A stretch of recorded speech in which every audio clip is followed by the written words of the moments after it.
Hello friends, I hope कि आपने part 2 of polynomials देख लिया होगा और आपको पसंद भी आया होगा। ठीक है, तो अब ये है हमारा पार्ट 3 ऑफ पॉलिनोमियल्स। इसमें हम पढ़ेंगे रिमाइंडर थ्योरम क्या होती है। ठीक है, रिमाइंडर थ्योरम किसे कहते हैं। अब रिमाइंडर थ्योरम पढ़ने से पहले एक चीज़ क्लियर कर देते हैं। ठीक है, सपोज़ मैं 20 एक नंबर है उसे 3 से डिवाइड करता हूँ। ठीक है, 3 6 18 एंड हमारे पास बचा 2। ठीक है, तो ये जो 20 नंबर है इसे हम कहते हैं डिविडेंट, DIVIDEND। ठीक है, डिविडेंट। और ये जो 3 नंबर है इसे हम कहते हैं डिवाइज़र, DIVISOR। ठीक है, और ये जो ऊपर हमारे पास 6 नंबर है इसे हम कहेंगे कोशिएंट। एंड जो हमारे पास नीचे नंबर लेफ्ट बचा हमारे पास इसे हम कहेंगे रिमाइंडर।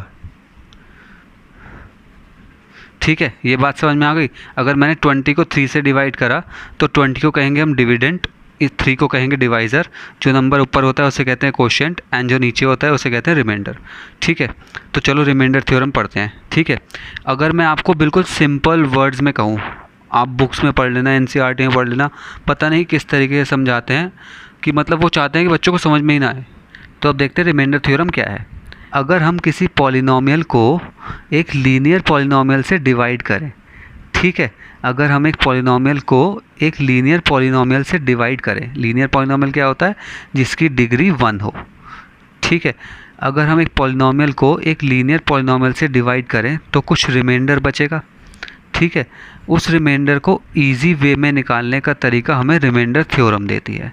एक बार फिर सुनो, अगर हम एक पॉलिनोमियल को लीनियर पॉलिनोमियल से डिवाइड करें तो हमारे पास कुछ रिमाइंडर बचेगा, तो उस रिमाइंडर को निकालने का इजी मेथड हमें रिमाइंडर थ्योरम देती है।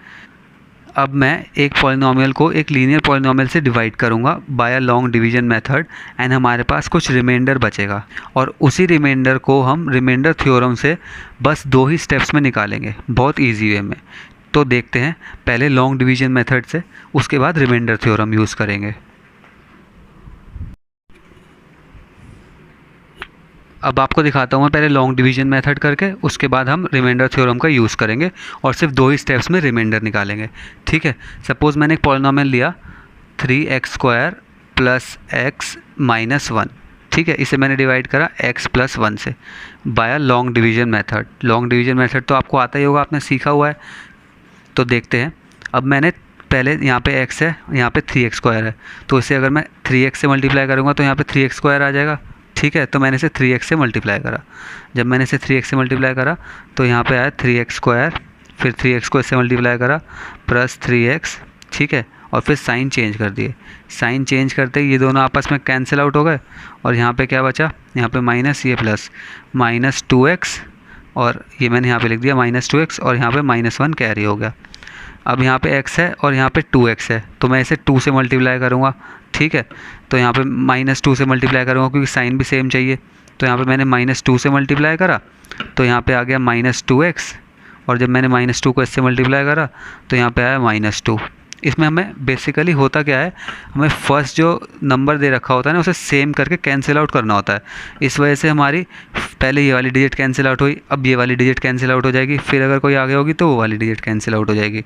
ठीक है, तो मैंने इसे सेम करा, अब मैं इसका साइन अपोजिट करूँगा तो ये कैंसिल आउट हो जाएंगे। देखो ये कैंसिल आउट हो गए, और फिर यहाँ पे बचा +2 और -1, तो यहाँ पे आया +1, यानी कि ये +1 आ गया हमारा रिमाइंडर। ये था long division method, long division method. ठीक है, अब एक बार रिमाइंडर थ्योरम यूज़ करते हैं और देखते हैं कैसे हम रिमाइंडर निकालेंगे। याद रखना इसका रिमाइंडर आया था 1। अब देखो हमारे पास पॉलिनोमियल था 3x² + x - 1, और लीनियर पॉलिनोमियल था x + 1। तो हमें क्या करना है, सिर्फ x + 1 जो हमारा लीनियर पॉलिनोमियल है इसे 0 पुट करना है। x + 1 को हमने 0 पुट करा और x की वैल्यू निकाल लेनी है। x की वैल्यू निकाली, x की वैल्यू आ गई -1, और इस x की वैल्यू को इसमें पुट कर देना है। ठीक है, इस x की वैल्यू को इसमें पुट कर देना है। इसमें x की जगह x को ले लेंगे -1। अब देखो x को -1 इसमें पुट करता हूँ मैं, 3 - 1 का होल स्क्वायर प्लस -1 -1। ठीक है, मैंने यहाँ पे x की जगह -1 ले लिया। देखो यहाँ पे 3x² था तो 3 -1 का whole square plus x plus bracket में -1, -1 की जगह -1। अब इसे सॉल्व करते हैं। 3 1 का whole square is 1 plus minus -1 और -1 तो था ही। अभी आ गया 3 -2, तो हमारे पास 3 - 2 इज़ 1। तो ये हमारे पे बहुत ईजी वे में आ गया रिमाइंडर 1। ठीक है, उसमें हमने लॉन्ग डिवीजन मेथड करा। इसमें सिर्फ क्या पुट करा, लीनियर पॉलिनॉमियल को 0 पुट कर दिया। Put linear polynomial equals to 0। जब लीनियर पॉलिनॉमियल को 0 पुट करा और x की वैल्यू निकाल ली, और वही x की वैल्यू हमने पॉलिनॉमियल में पुट कर दी। तो अब एक बार रिमाइंडर थ्योरम की डेफिनेशन देख लेते हैं। Let px be any polynomial of degree greater than और इक्वल टू 1। मीन्स px एक पॉलिनॉमियल है जिसकी डिग्री है ग्रेटर देन और इक्वल टू 1, जिसकी डिग्री 1 भी हो सकती है और 1 से बड़ी भी हो सकती है, लेकिन 0 नहीं होनी चाहिए। ठीक है, px एक पॉलिनॉमियल लिया जिसकी डिग्री 1 या 1 से बड़ी है। ठीक है, and if px is divided by the linear polynomial x। हमने फिर px को एक लीनियर पॉलिनॉमियल से डिवाइड करा। ठीक है, x माइनस ए। ठीक है, where a is any real number, जिसमें a है कोई सा भी एक real number. Then the remainder is pa। जब इसमें हम x minus A equals to 0 रखेंगे फिर, तो हमारे पास आ जाएगा x इक्वल टू a। तो फिर हम जब a को इधर रखेंगे तो ये हमारा बनेगा pa। ठीक है, तो देन द रिमाइंडर, जो हमें रिमाइंडर मिलेगा वो कैसे मिलेगा, pa, x की जगह a रखने पर, जो x की जगह रियल नंबर की वैल्यू रखने पर। तो यही है हमारी रिमाइंडर थ्योरम। अब इसके बेस्ड कुछ क्वेश्चन देख लेते हैं और उसके बाद इसका प्रूफ देख लेते हैं कि ऐसा होता क्यों है। अब रिमाइंडर थ्योरम पे बेस्ड एक क्वेश्चन देख लेते हैं। Find the remainder when x³ + 3x² + 3x + 1 is divided by x + 1। ठीक है, तो वो हमसे डायरेक्ट रिमाइंडर पूछ रहा है जब हम x³ + 3x² + 3x1 को x + 1 से डिवाइड करें। तो हम इस क्वेश्चन में रिमाइंडर थ्योरम यूज़ कर सकते हैं क्योंकि हमें सिर्फ रिमाइंडर चाहिए। तो इसमें सिंपली हम क्या करेंगे, पुट x + 1 इक्वल्स टू 0। ठीक है, तो हमारे पास फिर x की वैल्यू क्या आई, x इजिकल्स टू -1। अब जो x -1 आया उसे हम इस क्वेश्चन में पुट कर देंगे, उसे हम इस पॉलिनॉमियल में पुट कर देंगे। तो हमारे पास पॉलिनॉमियल है px equals to x³ + 3x² + 3x + 1। ठीक है, इसमें x की जगह -1 को पुट करना है, तो p -1 इक्वल्स टू, अब x की जगह सब जगह -1 का क्यूब प्लस 3 -1 का होल स्क्वायर प्लस 3 × -1 + 1। अब -1 का होल क्यूब हो गया -1, -1 का होल स्क्वायर हुआ 1, तो +3 प्लस 3 × -1 इज़ -3 + 1। अब 3 से 3 कैंसिल आउट और -1 से -1 कैंसिल आउट, तो इसका रिमाइंडर आ गया 0। अब इसका रिमाइंडर आया 0। नो प्रॉब्लम, रिमाइंडर 0 भी तो आ सकता है। जब कोई चीज़ परफेक्टली डिवाइड होती है तो उसका रिमाइंडर 0 भी तो आ सकता है। एग्जांपल देखो, सपोज मैंने 12 को 6 से डिवाइड करा। ठीक है, तो 6 2 ज़ा 12 and we got the remainder 0। तो इसमें कोई प्रॉब्लम थोड़ी है अगर रिमाइंडर 0 आ गया तो, मीन्स ये दोनों परफेक्टली डिवाइड हो रहे हैं आपस में। ठीक है, अब आगे देखते हैं कि रिमाइंडर थ्योरम का प्रूफ क्या होता है, यानी कि हम रिमाइंडर थ्योरम को यूज़ करते हैं तो ऐसा होता क्यों है कि हम डायरेक्टली रिमाइंडर निकाल पा रहे हैं। अब रिमाइंडर थ्योरम का प्रूफ देखते हैं कि ऐसा होता क्यों है। ठीक है, तो चलो देखते हैं। सपोज़ हमने एक पॉलिनॉमियल लिया px। ठीक है, उसे डिवाइड करा x - 2 से। यह है हमारा लीनियर पॉलिनॉमियल। ठीक है, ये हुआ हमारा लीनियर पॉलिनॉमियल। तो हमने एक पॉलिनॉमियल लिया px, उसे डिवाइड करा x - 2 से। तो जब हम इसे इससे डिवाइड करेंगे तो हमारे पास एक क्वोशिएंट बचेगा। ठीक है, और एक रिमाइंडर आएगा। तो हम इसे कैसे लिख सकते हैं, px equals to x - 2 multiply by q plus r। अब ये आपको पता होगा ऐसा क्यों लिखते हैं, नहीं पता तो ये देखो, सपोज़ मैंने 20 को डिवाइड करा 6 से, तो 6 3 ज़ा 18 और हमारे पास रिमाइंडर बचा 2। तो हम 20 को कैसे लिख सकते हैं फिर, 20 equals to 6 multiply by 3 plus 2। ऐसा क्यों, क्योंकि 6 3 ज़ा 18 प्लस 20 आ गया हमारा। ठीक है, 6 मल्टीप्लाई बाय 3 प्लस 2, ऐसे ही हमने इसे लिखा x - 2 multiply by q plus r। ठीक है, अब हम क्या करते हैं इसमें, रिमाइंडर थ्योरम को इजी रिमाइंडर निकालने के लिए x - 2 को 0 रख लेते हैं। अब सोचो अगर मैंने इसे 0 रख दिया तो 0 मल्टीप्लाई बाय q इज़ 0, तो हमारे पास ये वाला पार्ट 0 हो गया, यानी कि ये वाला पार्ट हमारे पास कैंसिल आउट हो गया। तो हमारे पास बस क्या बचा, हमारे पास बचा रिमाइंडर।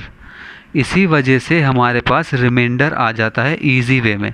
इन्होंने क्या करा, x-2 को 0 रख दिया, ठीक है, तो ये पूरा हमारे पास 0 हो गया, तो रिमाइंडर बचा, and that's why we got the remainder as our answer. समझ में आया? अब एक बार और देखो, px को हम लिख सकते हैं x-2 multiply by q, x-2 multiply by q plus r। अब हम इसमें x-2 को 0 रख देते हैं, तो हमारी ये होल वैल्यू हो गई 0, ठीक है, तो सिर्फ हमारे पास रिमाइंडर बचता है। That's why we get our answer as a remainder. अब प्रूफ भी समझ में आया। अब हमने रिमाइंडर थ्योरम का मोटिव भी देखा। पहले रिमाइंडर थ्योरम अब हम यूज़ क्यों करते हैं, रिमाइंडर थ्योरम हम इजी वे में रिमाइंडर फाइंड करने के लिए यूज़ करते हैं। फिर हमने बेस्ड उस पर कुछ क्वेश्चंस करे, ठीक है, फिर हमने उसकी डेफिनेशन देखी कि रिमाइंडर थ्योरम की डेफिनेशन क्या होती है, और फिर उस पर बेस्ड एक क्वेश्चन करा कि फाइंड द रिमाइंडर, ठीक है, when polynomial is divided bye x+1, और फिर हमने लास्ट में उसका प्रूफ भी देखा कि प्रूफ क्या होता है। तो हमने remainder theorem as a complete package finish कर लिया, ठीक है। अब रिमाइंडर थ्योरम पे बेस्ड एक क्वेश्चन देखते हैं, ठीक है। ये क्वेश्चन करते समय हर बार बच्चे कंफ्यूज हो जाते हैं और उन्हें पता ही नहीं चलता कि ये क्वेश्चन रिमाइंडर थ्योरम पे बेस्ड है। तो इस क्वेश्चन को करने से पहले कुछ कॉन्सेप्ट समझाता हूँ, उसके बाद इस क्वेश्चन पे आऊँगा। पहले आप मुझे बताओ कि आपको मल्टीपल का मतलब पता है? मल्टीपल, अब मल्टीपल का मतलब किस सेंस में, जैसे मैं कहूँ कि 6 के मल्टीपल्स क्या क्या हैं, ठीक है, 6 के मल्टीपल्स क्या क्या हैं। तो 6 के मल्टीपल्स हैं हमारे 12, 18, 24, 30 एंड सो ऑन। अब इसका मतलब मैंने क्या करा, अगर मैं 6 को 2 से मल्टीप्लाई करूँ तो आता है 12, 3 से मल्टीप्लाई करूँ तो आता है 18, 4 से मल्टीप्लाई करूँ तो आता है 24, 5 से मल्टीप्लाई करूँ तो आता है 30। मींस अगर मैं 6 को इंटीजर से मल्टीप्लाई करूँगा तो हमारे पास ये सारे नंबर आएंगे, ठीक है। अब आपके दिमाग में स्ट्राइक करा होगा, मैंने बोला इंटीजर्स, इंटीजर्स तो नेगेटिव भी होते हैं, 0 भी होता है, 1 भी होता है, बिल्कुल सही। अगर मैं 6 को किसी भी इंटीजर से मल्टीप्लाई करूंगा और जो आंसर आएगा वो 6 का मल्टीपल ही होगा, लेकिन इस क्वेश्चन में सिर्फ पॉजिटिव मल्टीपल्स की ही रिक्वायरमेंट थी, इसलिए मैंने आपको इस तरीके से एग्जाम्पल दे के समझाया, ठीक है। अब मल्टीपल का मतलब समझ में आ गया। अगर मैं पूछूँ 6 के क्या क्या मल्टीपल्स हैं, तो आप कहोगे 6, 12, 18, 24, 30 एंड सो ऑन, ठीक है। जो नंबर 6 के टेबल में आते हैं वो 6 के मल्टीपल हैं। अब आपको मल्टीपल का मतलब समझ में आया। अब एक बात और समझो, हमें पता चला अब कि 6 के मल्टीपल हैं 12, 18, 24, 30 एंड सो ऑन, ठीक है। अब मैं 6 के मल्टीपल्स को 6 से डिवाइड करता हूँ, ठीक है।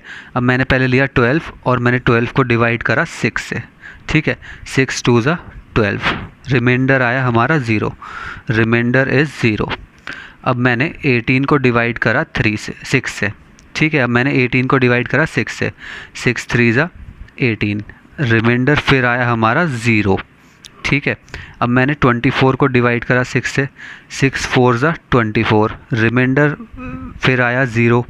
ऐसे ही जब मैं 30 को डिवाइड करूँगा 6 से, 6 5 ज़ा 30, रिमाइंडर फिर आएगा 0। इससे हमें क्या पता चला कि 6 के जो भी मल्टीपल्स हैं उनका रिमाइंडर 0 आया, यानी कि अगर कोई नंबर किसी का मल्टीपल है तो उसका रिमाइंडर 0 ही आएगा। एंड यही सेम बात पॉलिनोमियल्स के लिए भी अप्लाई होती है। अगर एक पॉलिनोमियल दूसरे पॉलिनोमियल का मल्टीपल है और हम उन दोनों को आपस में डिवाइड करें तो उनका रिमाइंडर 0 आएगा, ठीक है, समझे बात। अगर एक पॉलिनोमियल दूसरे पॉलिनोमियल का मल्टीपल है तो उन दोनों को डिवाइड करने के बाद उनका रिमाइंडर 0 आएगा। और अभी हमने रिमाइंडर थ्योरम का यूज़ करते हुए सीखा कि हम पॉलिनोमियल्स के बीच में रिमाइंडर कैसे निकालते हैं, ठीक है। अब क्वेश्चन करके देखते हैं। क्वेश्चन है check whether the polynomial px is a multiple of x+1। वो पूछ रहा है एक पॉलिनोमियल है px, ठीक है, वो पॉलिनोमियल है x³ plus x² plus x plus 1 is a multiple of x+1, ठीक है। तो आपको क्वेश्चन समझ में आ रहा है। अगर ये पॉलिनोमियल इसका मल्टीपल होगा तो रिमाइंडर हमारा 0 आएगा। एंड रिमाइंडर निकालना हमें आता है, पुट x+1 इक्वल्स टू 0, तो x की वैल्यू आ गई -1, ठीक है। अब ये -1 हम इस पॉलिनोमियल px में पुट कर देंगे, ठीक है। तो p x की जगह हमने लिखा -1 और x की जगह हम हर जगह -1 पुट कर देंगे। -1 का क्यूब प्लस -1 का स्क्वायर प्लस -1 प्लस 1। ठीक है, -1 का क्यूब इज़ -1, -1 का whole square is 1 plus -1 and that's we copy plus 1। अब माइनस से प्लस कैंसिल, प्लस से प्लस, तो ये आ गया 0। अगर 0 आ रहा है तो it is a multiple, means P x is a multiple of x plus 1। ठीक है, तो ये ट्रू है कि P x is a multiple of x plus 1। आप इसे कैसे लिखोगे? Yes, P x is a multiple of x plus 1। समझ में आया मल्टीपल का कॉन्सेप्ट? अगर कोई नंबर किसी दूसरे नंबर का मल्टीपल है तो रिमाइंडर 0 आएगा, और हमने रिमाइंडर थ्योरम से रिमाइंडर निकालना अभी सीखा ही है पॉलिनोमियल्स के बीच में।